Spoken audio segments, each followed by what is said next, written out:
कक्षा 6 को नफा नोक्सान च्याप्टरको अभ्यास लिएर तपाईहरु सामु आइसकेका छौ। अब यो अभ्यासमा के पढ्नु पर्ने हो, अब यो अभ्यासमा के दिएको छ, अब त्यसलाई हामी अध्ययन गरौँ। अब विद्यार्थी भाइ बहिनीहरु राम्ररीसित यो बुझेर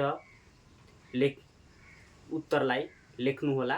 अब यसमा के दिएको छ अभ्यासमा, अभ्यास 7 तलका तथ्यहरू ठीक भए ठीक र बेठिक भए गलत चिन्ह लगाउनुहोस्। ठीक छ भने टिक चिन्ह लगाउने र बेठिक छ भने क्रस चिन्ह लगाउने।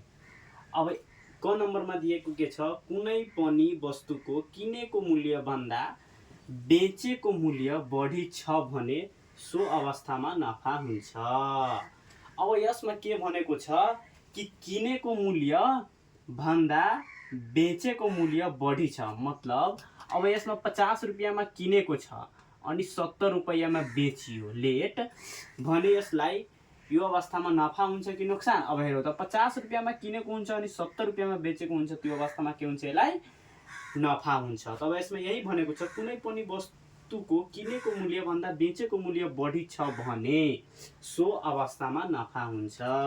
ठीक, ल सबैजना आफ्नो कपीमा ठीक गरौ त। अब ल त्यस्तै ख नम्बरमा के भनिएको छ, विक्रय मूल्यमा नफालाई जोड्दा क्रय मूल्य आउँछ। अब हेरौ त विक्रय मूल्य सीपी अनि नफा पी। अब यो जोड छौ भने क्रय मूल्य आउँछ, आउँदैन, पक्कै आउँदैन। ल यो भयो के क्रस, गलत, आउँदैन। ल त्यस्तै ग नम्बरमा क्रय मूल्य भन्दा विक्रय मूल्य थोरै भएको अवस्थामा नोक्सान हुन्छ। अब यसमा के भनेको छ कि किनेको मूल्य भन्दा बेचेको मूल्य कम छ भने, थोरै छ भने नोक्सान हुन्छ। अब हेरौ यसमा के भनेको छ, क्रय मूल्य भन्दा, क्रय मूल्यलाई सीपीले जनाइन्छ हैन, क्रय मूल्य भन्दा विक्रय मूल्य थोरै छ भने के हुन्छ, नोक्सान हुन्छ। यो भयो के ठीक हुन्छ। ल त्यस्तै अब घ नम्बरमा हेरौ के भनेको छ, क्रय मूल्य भन्दा विक्रय मूल्य थोरै भएको अवस्थामा नोक्सान हुन्छ, गलत। अंग नम्बरमा के भनेको छ, कुनै पनि वस्तुको किनेको मूल्य भन्दा बेचेको मूल्य कम छ भने सो अवस्थामा नफा हुन्छ, गलत। किनकि कुनै पनि वस्तुको किनेको मूल्य भन्दा बेचेको मूल्य कम छ भने सो अवस्थामा के हुन्छ, नोक्सान हुन्छ। तर यसमा के दिएको छ, नफा दिएको छ, त्यसैले यो पनि भयो गलत। अब हामीले 1 नम्बर अभ्यासको गरिसक्यो। यो हाम्रो गणित किताबको पेज नम्बर 95 अन्तर्गत पर्छ। विद्यार्थीले भाइ बहिनीहरुले अहिलेसम्म थाहा पनि गरेको छैन कि यो कति पेजमा छ। यो गणित किताबको 95 पेज छ।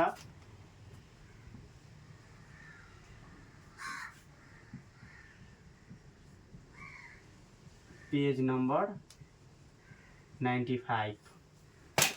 ल अब यो सबैजनाले बुझिसकेको होला।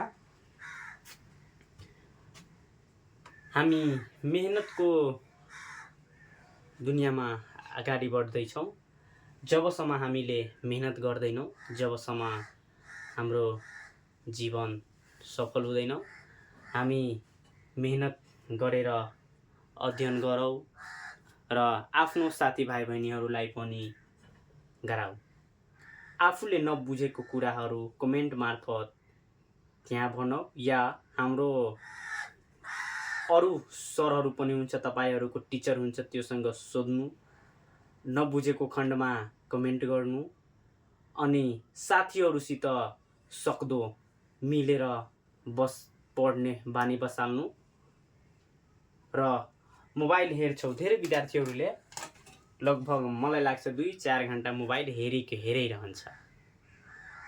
ल मोबाइल हेर्छौ ठिक छ, तर मोबाइलमा एजुकेसनल भिडियोहरू हेरौँ कि तपाईँको जीवनसित जोडिएर तपाईँको विषयवस्तुमा केन्द्रित शिक्षण भिडियोहरू हेर्दाखेरि के हुन्छ, तपाईँको कोर्स भिडियोहरू पनि ठिक हुन्छ र कोर्स पनि सकिन्छ र हाम्रो नलेज पनि इम्प्रुभ हुन्छ। ल धन्यवाद। अब यसमा